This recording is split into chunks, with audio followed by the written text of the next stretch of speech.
Bom, boa noite. A primeira coisa que eu queria falar, né, entre nós que estamos já e entre quem vai ouvir depois a gravação, né, é que realmente, depois dessas semanas em que eu fiz várias orientações individuais, a gente, acho que deveria manter os encontros semanais do grupo.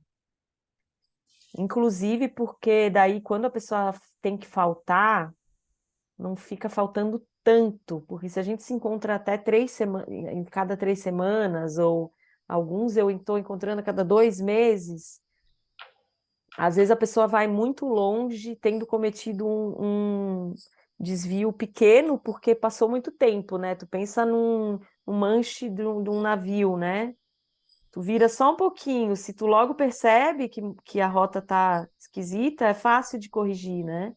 Mas se você vira só um pouquinho e vai embora, quando você percebe, você já está em alto mar.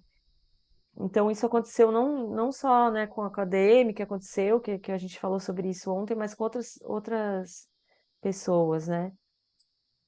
Então, eu queria que a gente, não sei se a gente vai manter esse horário da quinta-noite ou de outra noite da semana, que inclusive pelo fato de grande parte de vocês trabalharem na cena, a quinta-feira já é um dia muito quente, né, em termos de trabalho.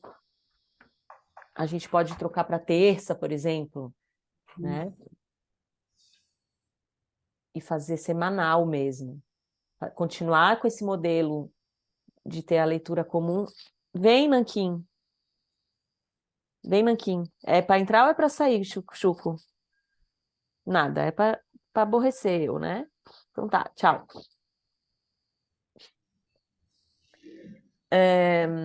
Então, essa é a primeira coisa. Vocês que estão aqui, vocês prefeririam uma outra noite? Ou como que tá já assim a. Eu acho ótimo a gente manter uma vez por semana, porque de fato, quando alguém precisa faltar, fica muito longe, fica distante do texto, né?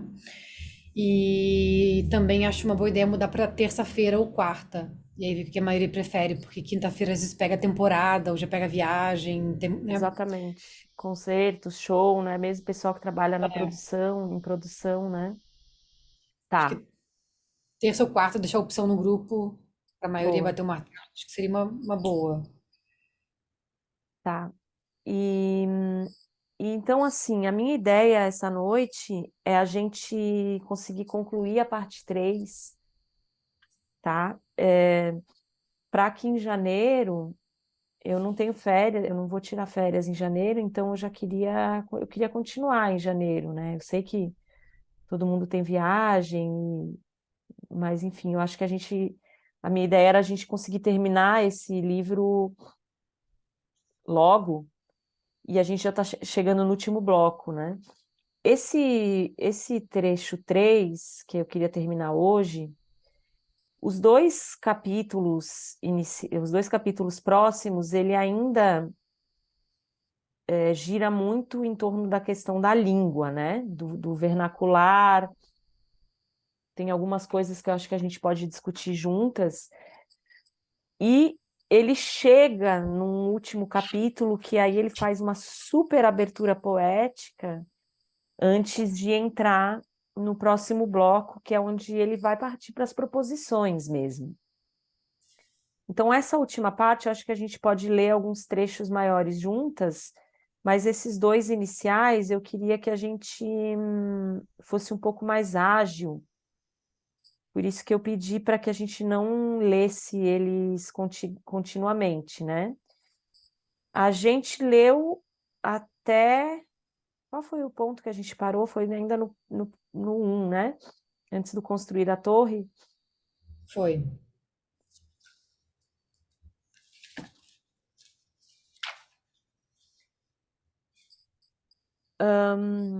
O que ele vai basicamente continuar nesse capítulo ainda é essa tensão entre um sistema que enuncia e métricas que tentam compreender, assegurar ou preservar ou manter esse sistema, né?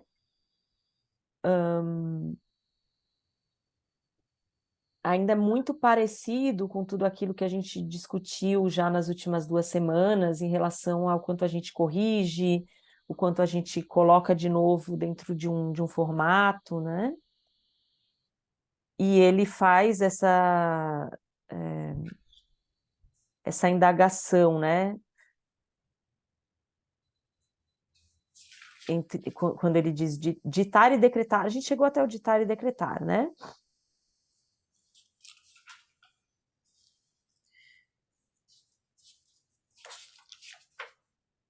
Eu estou tentando Eu não- achar aqui exatamente o ponto que a gente parou de ler no ditar e decretar. Hum.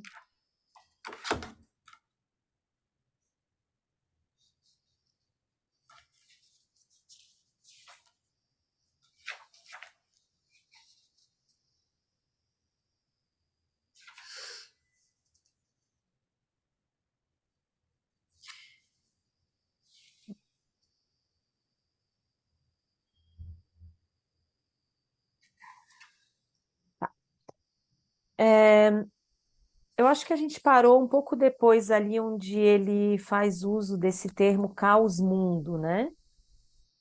E o caos mundo, só para recapitular um pouco, não é, ele vai escrever ali, né? Não é fusão nem confusão. Não reconhece o amálgama uniformizado, a integração voraz, nem o nada perturbador. O caos não é caótico.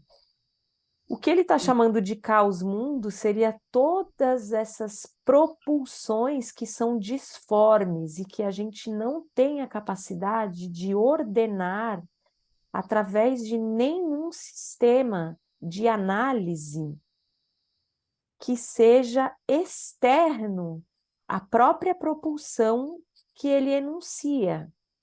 Então não vai ter jeito de sistematizar, a não ser pela poética, a não ser pela poética.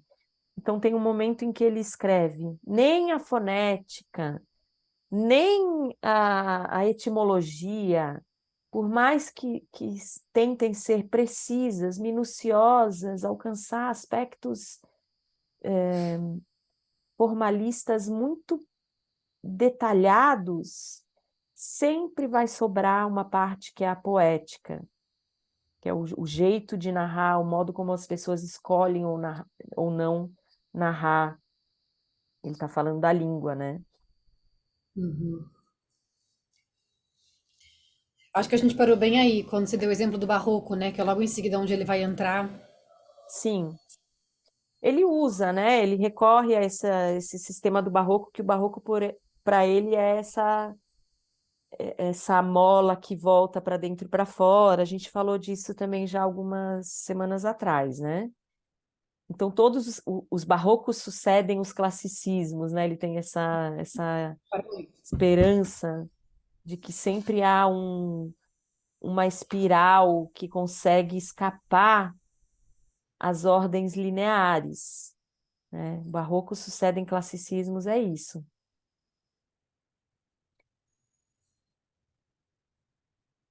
E se Eu a fiquei gente muito pensar no... na cabeça. Fala, Desculpa, Bia. depois Muito eu na falo. cabeça. Porque eu não me lembro se foi na passada ou se foi na retrasada em vídeo que eu vi quando você estava falando sobre os jeitos de narrar, né?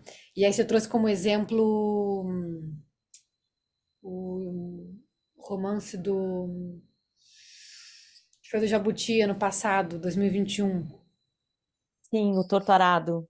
É, o Torturado. Que não Sim, só é um narrar quilombola e nada mais significativo do que a língua cortada de uma das personagens como que se narra, como que um corpo narra sem a própria língua. Isso é mais poético impossível, né? é, E mais poderoso e fora do sistema. Eu fiquei com isso martelando, assim. sim.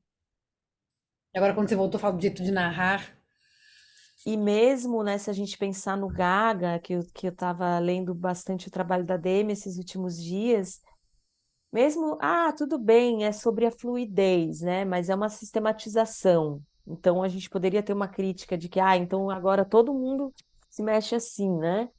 E aí é como se isso fosse. Só que tem uma coisa que é muito fascinante e no trabalho da Demi isso aparece, é que nunca vai se tornar um classicismo, porque você vai sempre chegar num lugar menor, né? E é infinito, não tem agora a fluidez é absoluta, agora estou livre, né? Então, essa constância de espiralar, mesmo numa técnica formalizada, né, como é o caso do Gaga, ela continua operando fora de um sistema clássico, mesmo sendo uma técnica, né? Uhum. É, eu até anotei que estava procurando minha anotação que eu tinha feito sobre isso, né? É que eles não trabalham com a verificação, sabe? Que eu pensei que a técnica, o tempo, principalmente o espelho, a relação com o espelho numa sala de dança, é você o tempo todo estar limpando, fazendo aquelas limpezas, né? Muito com aquela Uhum, pergunta que jogou na última semana. E o Gaga não, ele já anula os espelhos e justamente você já não pode mais se verificar o seu movimento, a forma que você está criando, então tá todo mundo conectado ali, uhum. né? Então, eu acho que esse caos mundo, eu até anotei aqui, deixa eu reformular minha cabeça aqui com esse caos mundo aqui, porque eu gostei muito desse termo e ficou muito, reverberou muito, né, a partir de um comentário que ele faz que dançar para ele é como se dançasse no olho do furacão, né? Existe um caos ali, mas existe uma organização. Sim, sim, é a própria, é dar passagem para o caos mundo, né? Nesse caso, dar passagem para o caos mundo. Você não tenta expressar o caos mundo,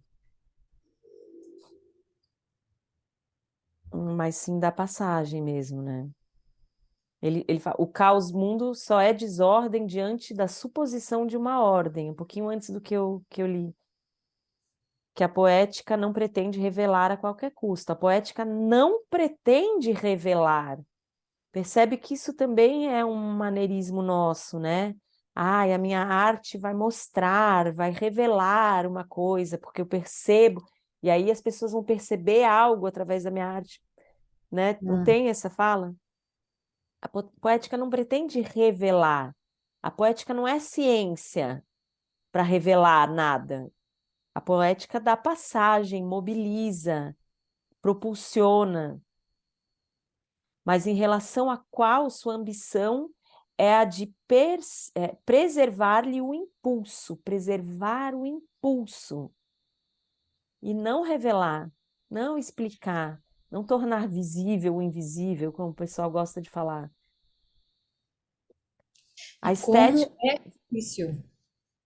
como é difícil a nossa lógica binária, como você falou de suposição de ordem, lidar com isso. A questão é que Mesmo, a gente faz isso o tempo todo.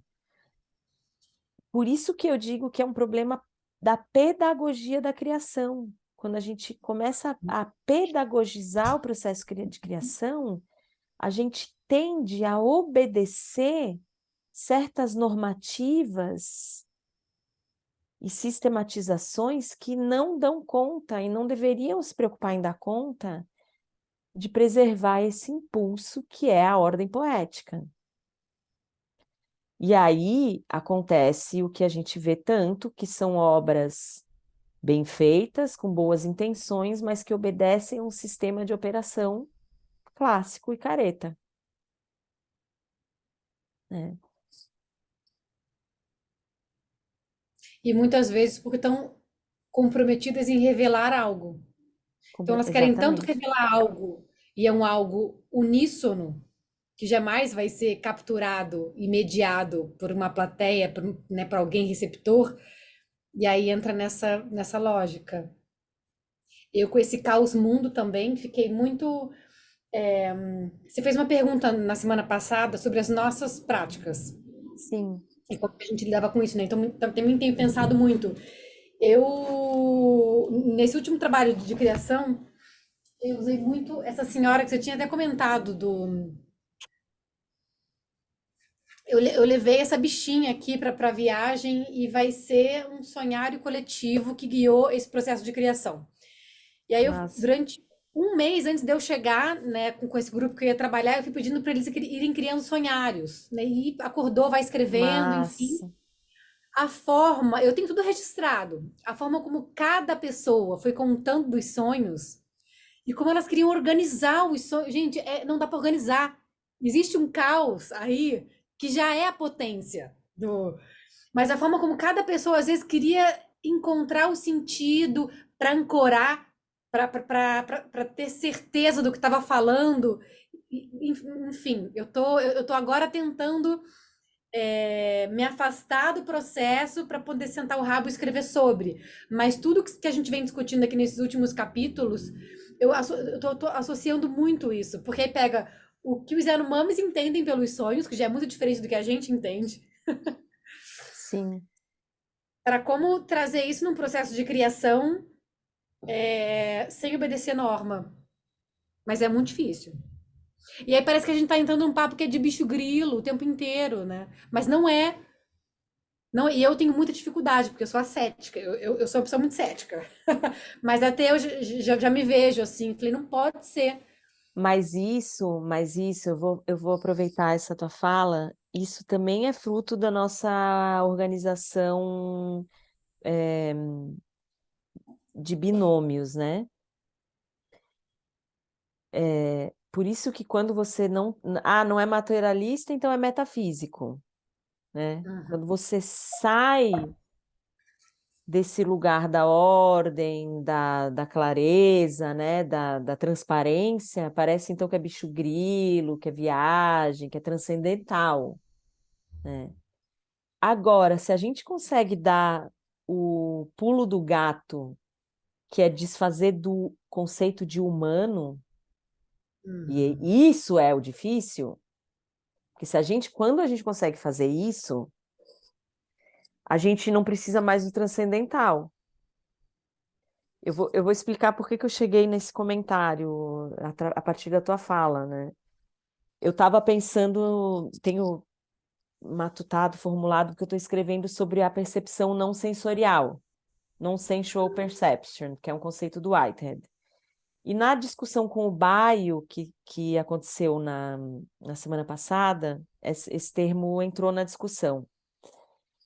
E quando as pessoas falaram, porque a percepção não está no corpo, porque não é ouvir, sentir, cheirar, seja lá o quê, a percepção está no ambiente, né? Eles falavam, está percolando como se tivesse estrelinhas no ambiente, né? Estrelinhas no ambiente. E eu fiquei com aquilo na cabeça, eu falei, cara, isso está soando assim, para isso ser mal entendido, ser levado para o bicho grilo. É rápido. E aí eu fui conversar com um parceiro meu que é das ciências cognitivas. Eu fiz a seguinte pergunta para ele: como se mede a percepção? Independente, assim, como que se mede a percepção no laboratório, né? E o problema que a gente enfrenta é que a percepção, o que a gente entende por percepção, isso que é medido, sempre volta à capacidade de discretização que volta para o humano. Então, assim, isso que a gente diz, tá no ambiente, partes da nossa existência que compõem o humano, as nossas células, as nossas mitocôndrias, ou seja lá o quê, estão percebendo, estão reagindo, estão percebendo a alteração da temperatura, a alteração da umidade do ar, muito antes dos nossos sentidos, que seria já um bloco um pouco mais grosseiro, né, uma parte maior, poderem discretizar aquilo como alteração. Faz sentido o que eu estou falando? Tá dando para seguir? Mas Uhum. isso não significa que é uma coisa mística, muito pelo contrário, é uma coisa num nível mais que humano, Uhum. porque é uma ecologia, é a ecologia das relações. que está respondendo, está em responsividade, está alterando o corpo, está alterando, né? E quando a gente fala dos sonhos, do sonhar, isso é muito claro, porque a gente imediatamente se atacha à parte do sonho que é narrativa e perceptual, sendo que o corpo que sonha é um corpo que está E que operando num nível de tem que servir sentidos. para alguma coisa. Ele tem que servir o sonho. A gente tem que descobrir para quê. Para quê dentro do que a gente já compreende como humano, né? É. Como se a Uhum. nossa existência, né, o organismo que se personifica não fosse realmente movida por elementos pré e mais que humanos, né? E o sonhar é muito fascinante por conta disso, porque o sonhar é a agitação de moléculas, a agitação de sinais, a agitação de elementos que vão compor memória, afetos, etc., que parcialmente se apresenta simbolicamente, mas se comove através de outros elementos. Por isso que às vezes você acorda angustiado porque teve um sonho, ou fica tentando entender o sonho a partir do simbolismo, e não era o simbolismo, né? Era uma inclinação do corpo, que você precisa, eu sonhei que eu pegava o meu tubo de própolis, né? Uhum. Então, o sonhar é muito fascinante porque ele exclui a gestualidade, né, do corpo físico e passa a operar só no corpo das sensações, sendo que essas sensações Imagem. ainda são intransponíveis, né?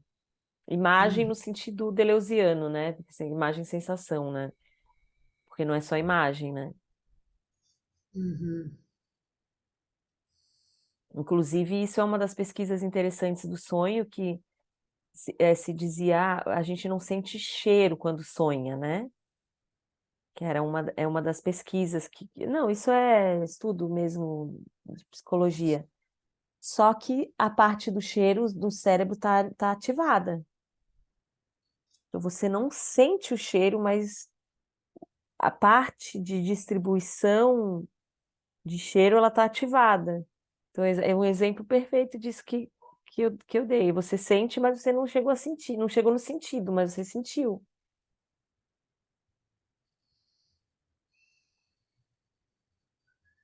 Gente, meus cachorros adoram vocês, porque eles só latem na hora que eu entro aqui. Nem tô ouvindo. Tá, eu tô. Você tá, Demi? Não.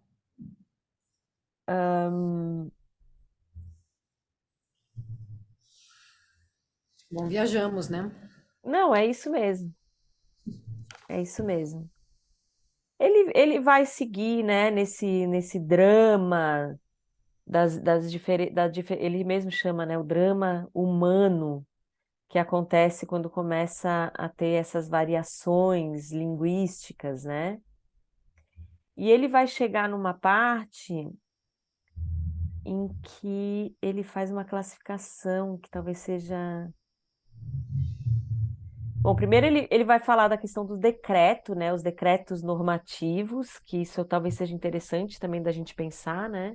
Como que você legislar sobre um modo de enunciar não é o melhor, não é uma forma eficiente de assegurar nada, porque a prática nunca se faz por decreto, né? Por isso que esse capítulo chama ditar e decretar, né?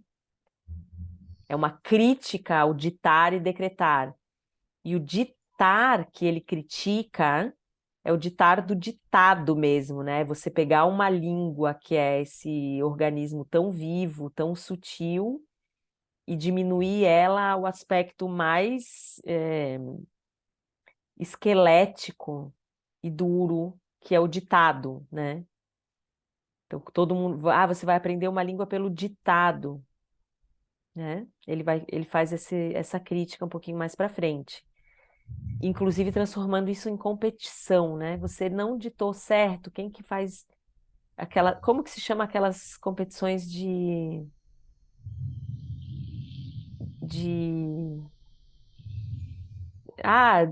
como que soletrar, o soletrando, né? Que seria.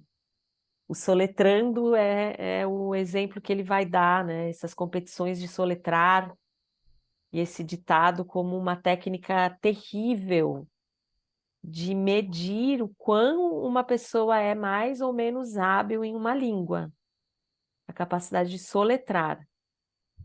Eu me lembrei, inclusive, de uma coisa que aconteceu na época que eu fazia estágio ainda da graduação e que eu nunca mais me esqueci, porque eu trabalhava com as crianças difíceis, né? Eu fui fazer estágio no grupo que eram os inoperantes, né? Os incapazes e os inoperantes. E em determinado momento tinha esse ditado, e aí cada criança via a letra e tinha que dizer, associar um símbolo, uma coisa assim. E aí a letra era a letra C, e um dos meninos falou: Ah, eu sei, professora, porque tinha um desenhinho que era um dedão, assim, uma unha, né? Uma unha. Falou: Ah, esse eu já sei, professora, é K-unha. Porque para ele, unha era K-unha. Porque provavelmente todas as vezes que ele ouviu essa palavra, era alguém dizendo: Não faz K-unha. Não mexe com a unha, não, né? Tudo que ele ouviu a vida inteira era K-unha. E que coisa mais perfeita, né? De quem conhece, de quem sabe ouvir, de quem sabe associar, de magnificência, né? E é lógico que isso é o tipo do saber absolutamente desprezado no classicismo da língua, né?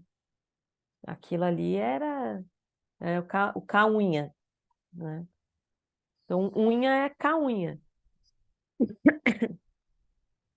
Na dança tem, né? Quando a gente vai treinar a parada de mão, né? Que todo mundo, que a gente brinca na sala, todo mundo faz assim para fazer a parada de mão. Não precisa ir para cima para ir para baixo, vai para baixo, por que que vai para cima? Porque toda vez que a gente assistiu alguém fazendo uma parada de mão nas Olimpíadas ou sei lá o quê, tu tem essa antecipação que não é útil para ir para baixo, né? Se tu pensar em economia do movimento, mas é uma estética. É uma estética. E é tão correto quanto falar com a unha, no sentido de que carrega uma estética, carrega um jeito que a gente sabe que vai dar certo fazer a parada de mão se eu levantar para cima, porque é aquela referência que eu tenho, né?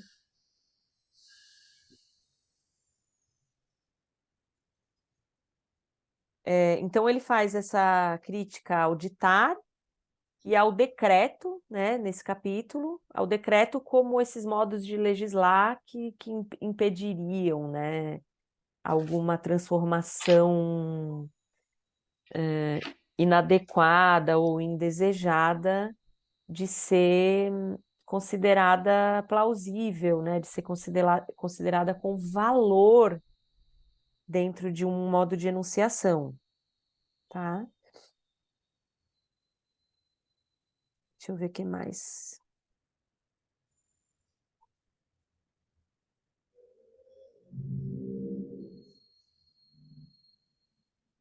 A gente pode até ler um trechinho aqui, só para fechar essa, essa leitura. Ditar, decretar. As duas atividades em sua secreta conivência. O decreto nos aplica leis. O ditado é um decreto que se impõe. Tentam formar uma barreira contra as fragilidades da língua, as contaminações, o desleixo, contra a barbárie. Mas o que você estaria chamando de barbárie é o movimento inesgotável das cintilâncias de línguas, que carrega escórias e invenções, dominações e acordos, silêncios mortais e explosões irrepreensíveis. 」 . 」 . 」 . 」 . 」 . 」 . 」 . 」 . 」 . 」 . 」 . 」 . 」 . 」 . 」 . 」 . 」 . 」 . 」 . 」 . 」 . 」 . 」 . 」 . 」 . 」 . 」 . 」né? E assim ele fecha esse bloco do ditar e decretar. Podemos entrar na torre, e eu prometo que a gente não está perdendo nenhuma informação. Quer dizer, não prometo. Se a gente ler juntas amanhã, vai ser diferente. Oi.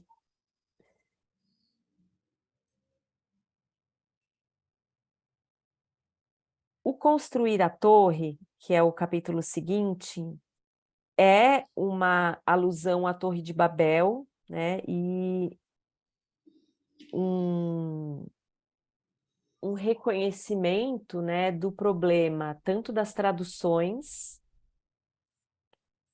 quanto da vontade em gerar universais. Então, construir a torre é essa torre de Babel, né, que acachapa, que exclui, pretensiosamente querendo o melhor, porque assim todos vão se entender, assim todo mundo sabe do que a gente está falando, tá? E aí ele começa. Alguém quer ler só esse primeiro parágrafo e depois a gente pode ir pulando? Porque eu queria Posso chegar ler. no próximo para a gente realmente ler juntos, que vai ter novidade, sabe? Viver um confinamento ou abrir-se ao outro. É a alternativa a qual se pretendia reduzir todo povo que reivindicasse o direito de falar a sua língua. Assim eram legitimadas as premissas herdadas de uma dominação secular. Ou você fala uma língua universal, ou que tende a se universalizar e participa da vida do mundo, ou então você se retira para o seu idioma particular, tão pouco hábil em ser partilhado. E então você se desliga do mundo e apodrece sozinho e estéril na sua pretensa identidade. Então, é isso. A gente também falou disso em relação à questão indígena, e também uma das críticas que se faz, que se fez, né, ao movimento negro, que tentava falar muito parecido com o discurso da branquitude, como no esforço de quebrar, né, a exclusão. Na questão da voz indígena, quando a gente ouve, por exemplo, o discurso do Krenak na Assembleia, o que é apavorante ali, né, naquela performance dele, é o quanto ele organiza todo o modo de existência indígena dentro da quadratura legislativa mais cristã e xenófoba possível, né? Então, o mais assustador daquela performance dele é isso. É ele vestido na beca que ele tinha que vestir para estar na Assembleia, né? E narrando hiper claro, hiper transparente, hiper branco na forma e, ao mesmo tempo, se pintando de urucum. Então, é de uma contradição, né? Esse desejo de o direito à opacidade, né? Mesmo no legislativo, né? E aí, uma série de outras cenas que a gente tem na história recente do Brasil, né? De tentar estabelecer essa conversa entre as lideranças indígenas com os legisladores brancos, a partir de uma língua que seria comum, portanto, essa língua é a língua branca, que é a mais universal, a língua da lei, a língua do quais são os deveres, quais são os direitos, né? Isso é a língua da transparência, da branquitude. E aí entra uma questão que vai ser super importante no Glissant, que é a figura do mediador. Quando você está falando de uma tribo que não fala, eles chegam lá com as flechas, eles chegam lá para a guerra, porque esse é o jeito de negociar deles, né? E aí os brancos veem aquilo e falam, nossa, que barbárie, eles não sabem nem falar a nossa língua, como é que eles querem negociar? Como é que eles querem ter direito? Gente, é um mundo muito transparente, né, que a gente vive assim, aí surge o mediador. E o Glissant vai ser altamente crítico a essa figura do mediador. Como se o mediador fosse acomodar, né? Mediação. Não tem mediação, tem que ter imediação, né? Que é a pessoa que justamente abre para a diferença, para a proximidade da diferença, e não que cola aquilo que é comum. Por isso que o mediador é uma figura problemática, porque o mediador acha o comum. E o que nos interessa, né, é salvaguardar o que não é comum, o que é incomunicável, mas que opera concomitantemente e que, portanto, tem direito à vida, né? Estou falando de uma questão política porque é mais visível, mas a gente pode pensar em vários âmbitos isso, né, da poética das relações.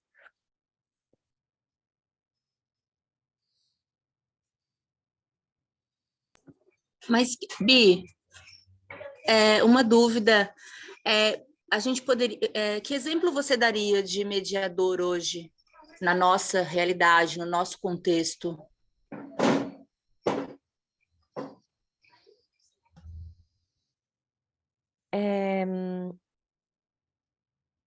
Eu acho que a questão não é tanto o exemplo ou a posição, mas como. Como?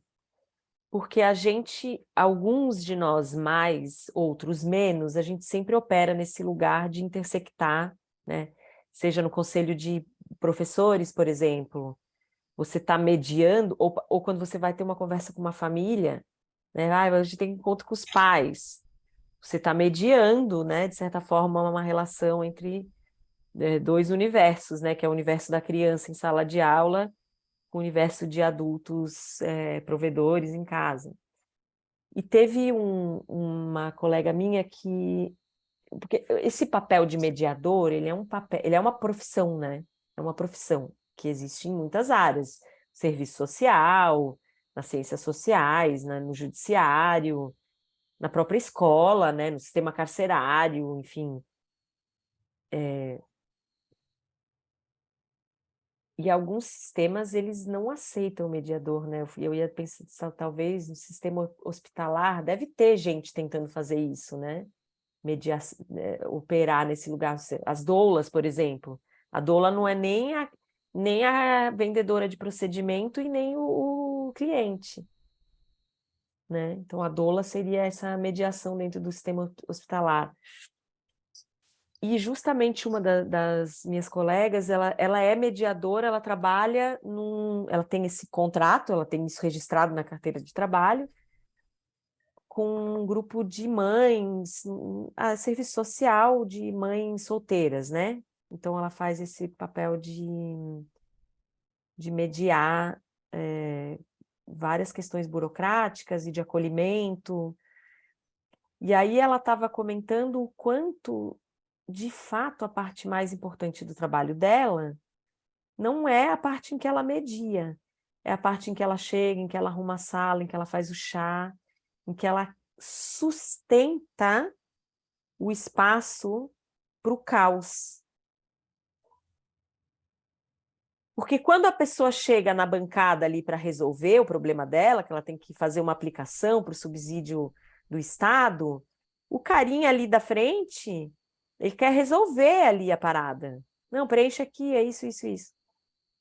E nessa ONG, que é a de mediação e de acolhimento, a mediação é sustentar o espaço para o caos.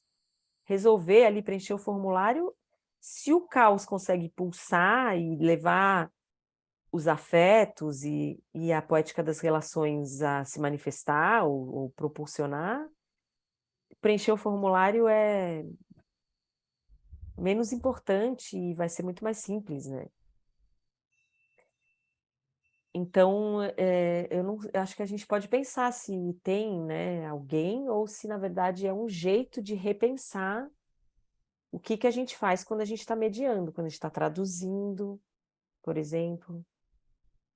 A gente está lendo um autor falando sobre língua, teoria social, e a gente está num esforço de pensar o quanto essas questões competem a nós também, enquanto professores de dança, ou artistas, ou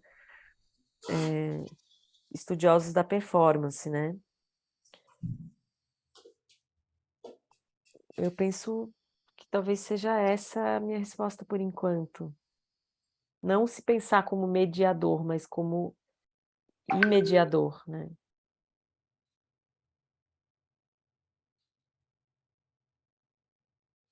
Fiquei pensando no campo da antropologia também, que assim, até pouco tempo, o, a antropóloga era muito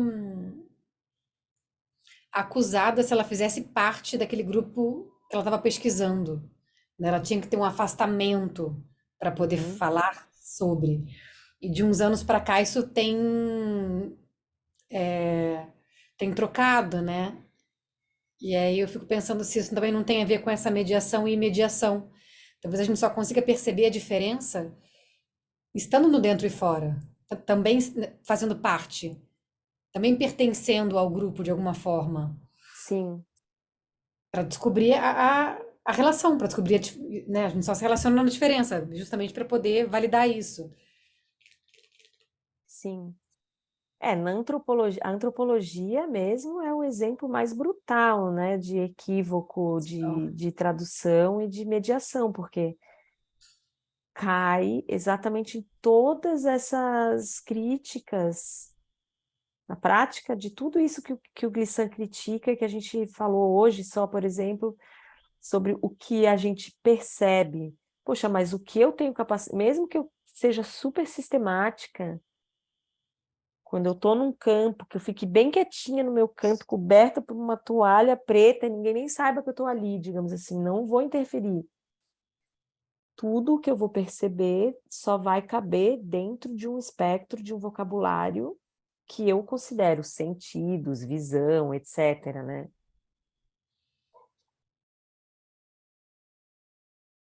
A história dos bronzes do Benin, né? Que hoje saiu na BBC, que é da devolução dos bronzes do Benin, e eles pegaram esses artefatos e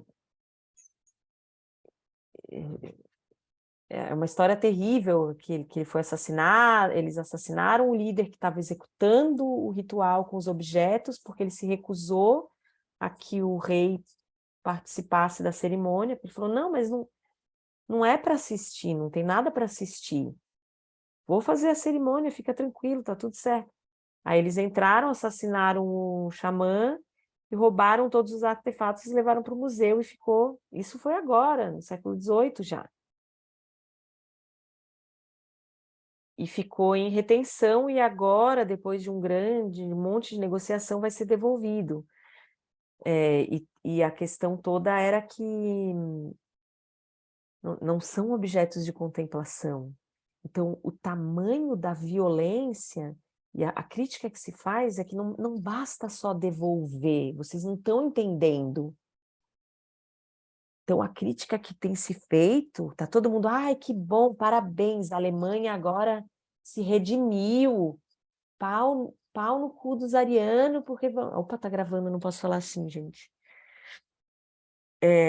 Então, essa nossa euforia com a devolução, ela está absolutamente equivocada. E é uma euforia branca. Porque a gravidade de eles não terem podido performar os rituais e mover aquilo que tinha que ser movido através desses artefatos durante 200 anos, ela não é reparada com a devolução dos objetos. Vocês não estão entendendo? Devolver os objetos e achar que isso é reparação é continuar operando como se tivesse sido um crime de roubo de coisas, roubo de artefatos. Não se roubaram artefatos, se roubar uma prática durante 200 anos. Então está errado devolver os artefatos e ficar todo mundo feliz. Entende? como a gente ainda acha bom, acha que eles são legais e estão se melhorando. Espera aí. E assim, o quanto que não vai ter que ser fomentado de novo naquela cultura para que essas 3 gerações que deixaram de operar uma parte do mundo, da existência deles, possa ser reformulada, reativada, reaprendida, ressignificada, tornada prática cultural cotidiana ou extracotidiana normal de novo, e não simplesmente devolver os troços, agora volta para o Benin e bota no museu do Benin. Devolve para qual xamã? Não tem mais o xamã, eles mataram o xamã. Né? Nossa, eu fui, mas isso assim, né, a partir do quanto os nossos sentidos sempre estão aprisionados dentro da nossa cultura, dentro da nossa linguagem, do nosso vocabulário e daquilo que a gente considerou que era a norma, que era o adequado, que era o polido, que era o jeito certo de observar, né?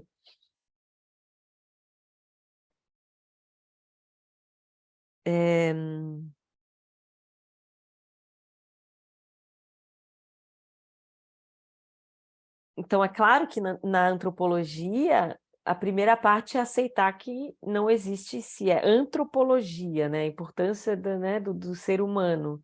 Se tem um ser humano ali a mais olhando ou estando junto, mesmo que fantasiado de parede, alguém sabe que ele está ali, já mudou o campo, né?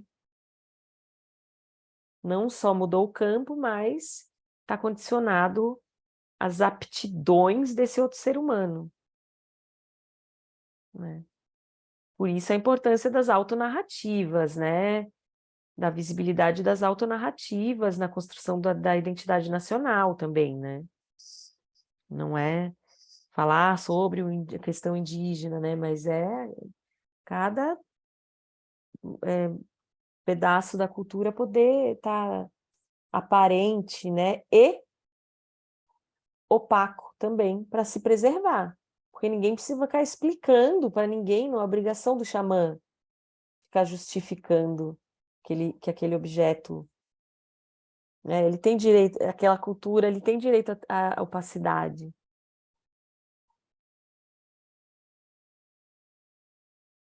As gírias, né, os dialetos que seja. Né? Nesse próximo bloco, desculpa, ainda nesse capítulo 2, então ele vai descrever algumas relações que seriam essas relações de confronto, né, de encontro entre línguas. Então ele fala, né, das relações de dominação, da folclorização. Eu me lembrei também, não sei se alguma de vocês assistiu o show do Caetano Veloso, do Meu Coco, que teve aqui agora. Vocês viram? Não? É porque ele traz uma canção que não é muito das famosonas, onde ele joga com o dialeto do interior de São Paulo, né, a puxada do R. E ele faz uma super elegia à beleza desse ar, a porta, caipira. Eu me lembrei tanto, se vocês acharem no YouTube esse trecho do show, vale a pena, porque tem super a ver com esse capítulo 2, o que que é o folclórico, o que que é a linha dominante, né? E então ele discretiza, né, como um modo de analisar alguns modelos de relação entre essas duas forças, né, entre essas variações, que seria a relação de fascínio, né? Assim, eu vou aprender francês, né? Não, meu filho tem que aprender francês, né? Por que meu filho não pode aprender Guarani?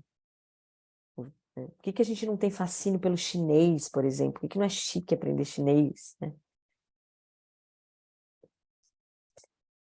Então, como se a gente reverencia um tipo, um jeito de falar, né? Como se aquilo ali fosse nos atribuir um certo prestígio, né? Um tom, uma mais-valia. Aí ele vai falar das relações de multiplicidade e contágio, né? Que talvez pudéssemos dar o exemplo do uso do pronome neutro atualmente, né? Uma coisa que meio que foi, não é um decreto, não veio por decreto, veio por contágio. E ninguém está pedindo para ser decreto.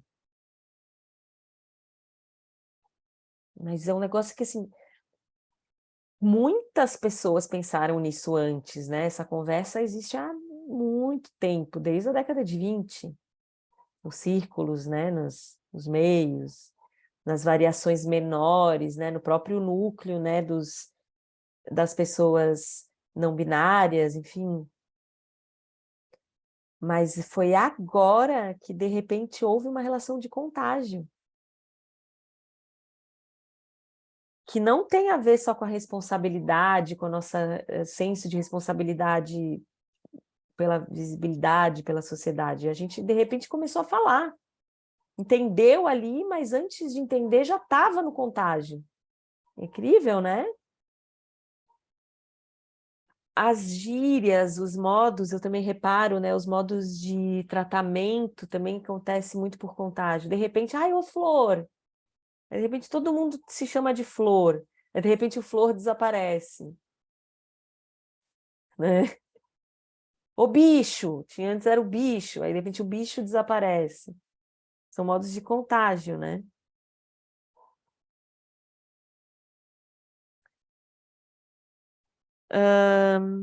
E assim ele vai, né? Ele faz mais algumas outras classificações. Eu não sei se vocês chegaram a ler esse pedaço, mas ele classifica basicamente, né?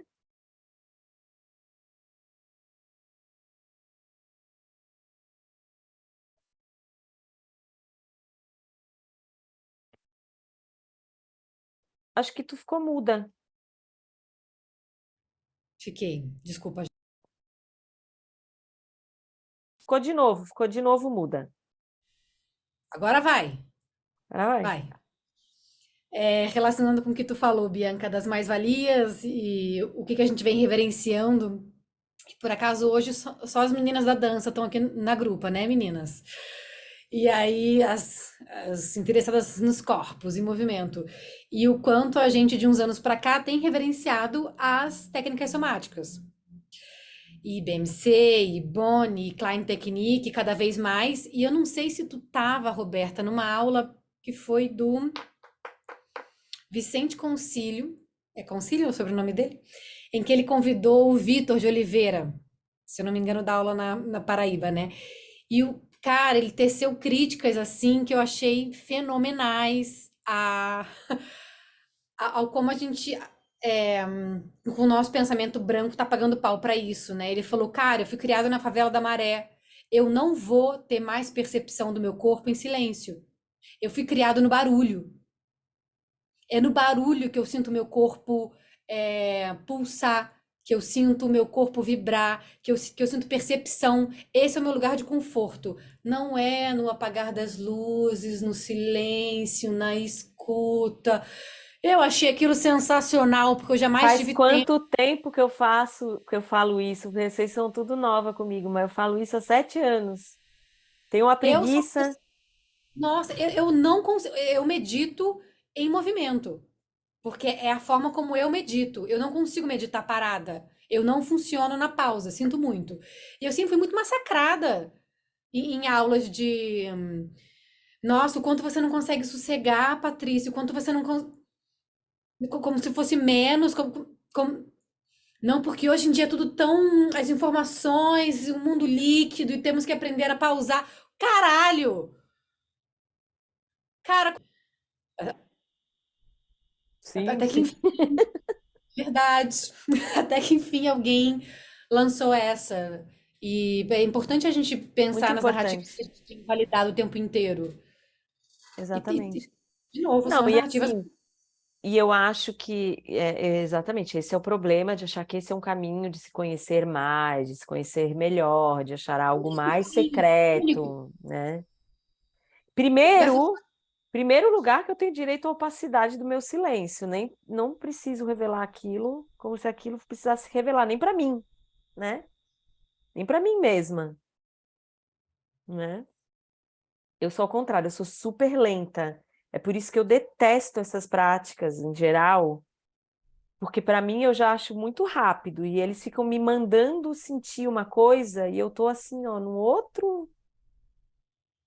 Agora sinta o seu calcanhar, o seu tornozelo, assim, que tornou o quê? Já para mim já foi demais, já foi informação demais.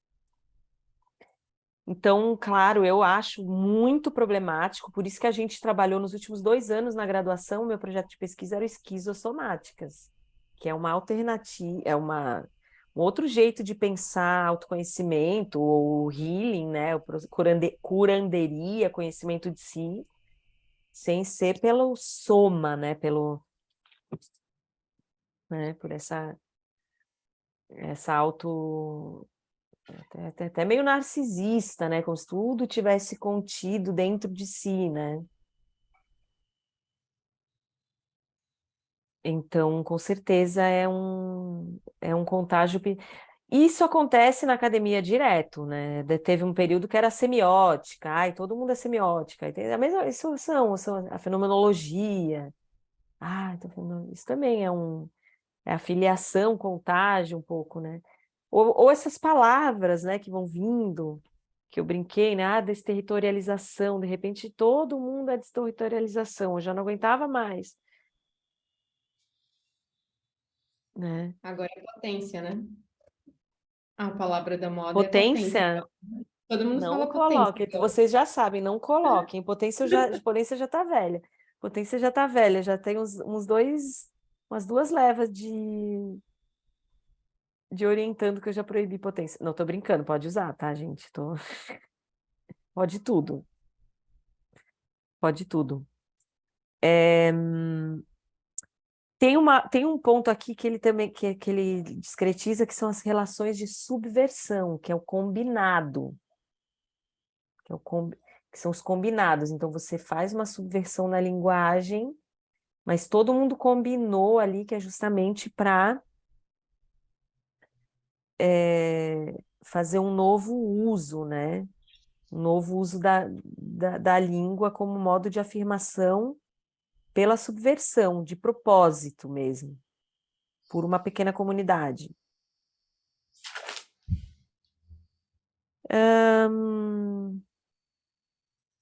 Fiquei aqui pensando, Bianca, o quanto esse que você comentou, né, se desfazer do conceito de humano muito encarnado que temos, está relacionado a nosso pensamento narcisista, né? De que tudo contém. Que você relacionou agora com essas práticas somáticas, né? E aí, retomando o que a gente falou do sonho,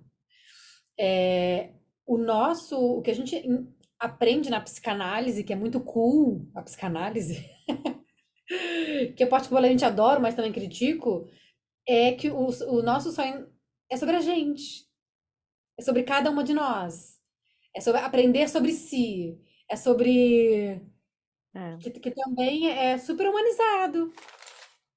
Que não sei se a palavra é humanizado, né?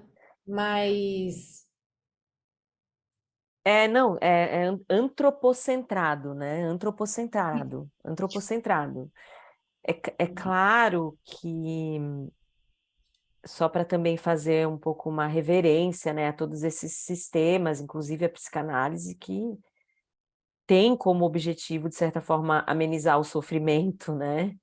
Então a gente também não pode pegar e dizer não, né, não vale ou não serve. O que acontece é que esses sentires, eles não são da ordem individual, mas eles atravessam isso que é a nossa unidade, isso que a gente chama de unidade individual. Então, claro, esse momento histórico que a gente vive é um exemplo perfeito, porque você tem uma série de repetições de sofrimentos diagnosticados em clínica que, obviamente, são da ordem individual.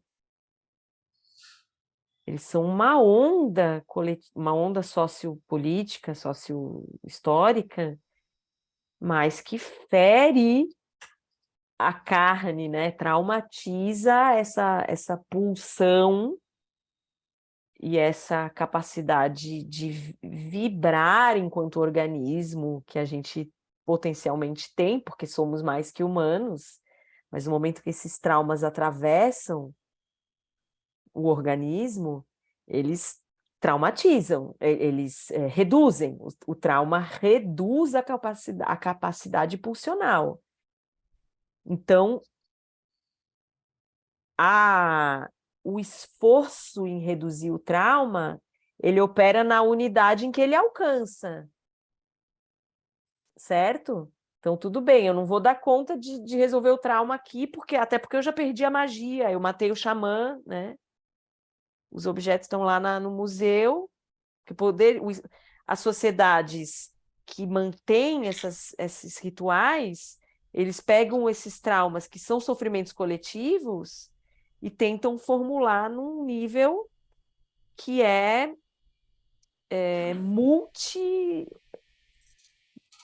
múltiplo, né? Atravessa muitos indivíduos. A gente matou o xamã. O trauma atravessa o indivíduo para aqui e a gente só tem sistema de cura que alcança no nível do indivíduo. A gente só tem sistema de cura que alcança no nível do indivíduo.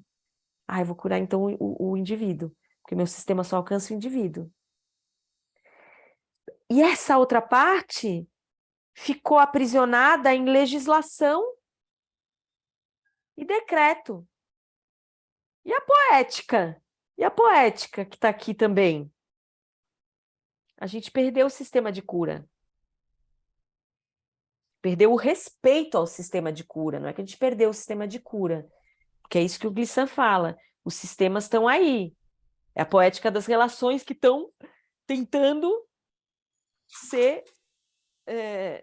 mover a humanidade, mover as sociedades, mover o encontro entre sociedades. Estão aí.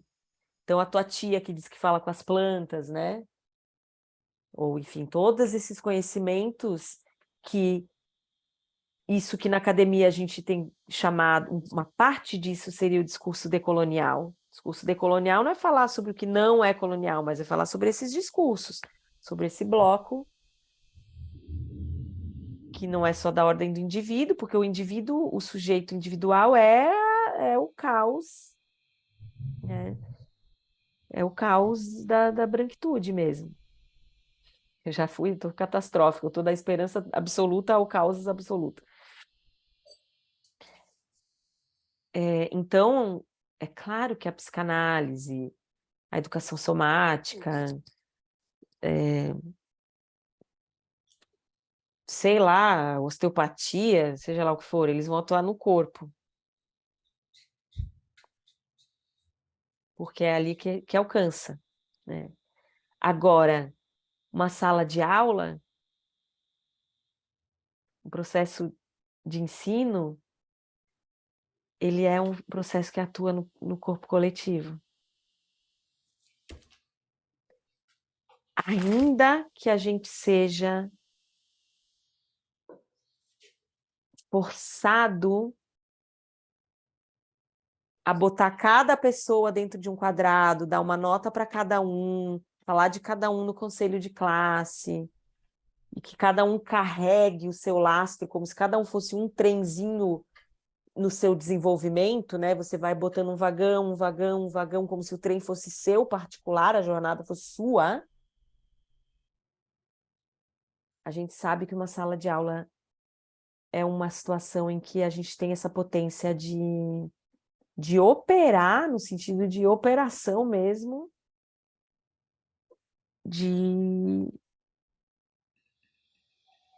eu vou chamar de cura, mas cura no sentido de curanderia, no sentido também de curar, né? De tornar o sabor mais intenso, né? Né? De curar um processo nesse sentido, né? De botar para fazer o vinagre, né? Como se diz. Então, tá muda, tá muda. A Rô tá muda agora. Tá.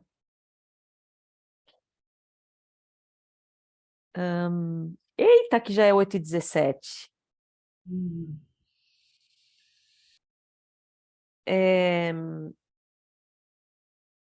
Isso, assim, para finalizar esse capítulo, né? Essa crítica que ele faz,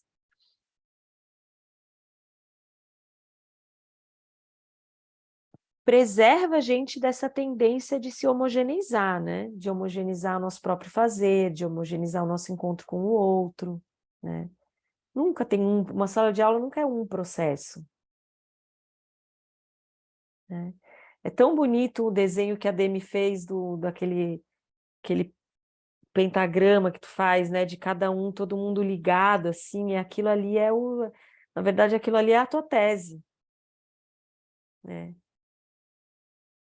Aquele desenho ali que tá um quadradinho, assim, pequenininho, aquilo ali tem que ser equivalente à importância dele na tua tese, tem que ser de 36 páginas, porque ali tem 36 páginas de formulação não branca.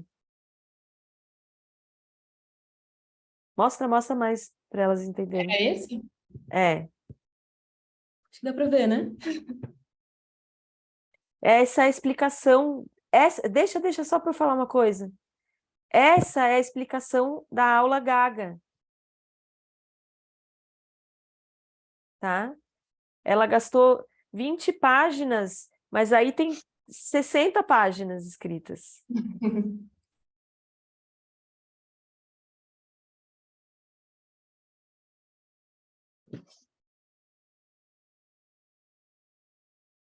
É um diagrama, é difícil fazer um diagrama da sensação de uma aula. Uma formulação complexa. Tem intensidade, tem profundidade, tem, né?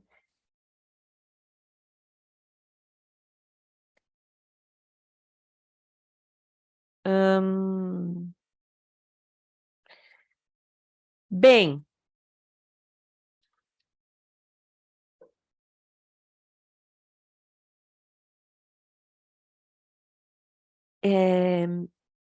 o meu plano era a gente ler o Transparência e Opacidade, mas não vai dar, porque eu não posso passar de agora, assim, do final da noite, tinha planejado mais ou menos 1h15, mas eu acho que foi bom, né, assim, e a gente... Então, esse próximo capítulo, ele é super poético, ele vai dar um salto que, de certa forma, ele fecha essa parte antes de chegar no bloco seguinte. Então, eu acho que é um bom fim para cada um ter uma coisa legal para ler na praia na semana que vem. E aí a gente não lê ele inteiro junto, porque eu tinha planejado a gente ler juntas, mas aí a gente deixa para ler em casa e volta com ele para discutir, para poder entrar na parte 3, que é as teorias. O que vocês acham? Eu acho ótimo, Bianca. Só para conferir. Hoje, então, desde o começo, vocês falaram de construir a torre, é isso? A gente falou do ditar e decretar Ah, o e construir finalzinho. a torre, tá? Beleza. A gente fechou o ditar e decretar e o construir a torre. Eu achei que conseguiríamos entrar no transparência e opacidade, que, digamos assim, é o cume, né, do livro, mas fica como presente de Natal, de Hanukkah.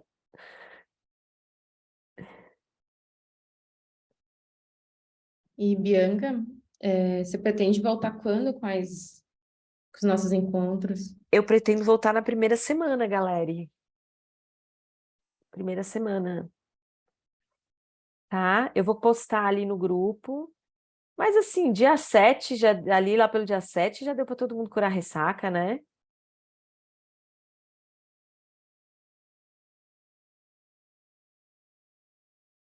E aí, eu vou postar essas informações só para não repetir aqui no vídeo. A gente está pensando em trocar para terça ou quarta, Roberta, para dar uma amenizada na galera que trabalha com produção, espetáculo, que vai ter, né? Tem os editais, tudo, e quinta é um dia quente de cena, né? Tá bom? Então tá, galera. Graças, boa noite. Obrigada pela firmeza. Tamo junta. Celebrem, descansem. E combinações para o próximo Seguires de janeiro por WhatsApp, tá? Beijo. Boas festas. Valeu.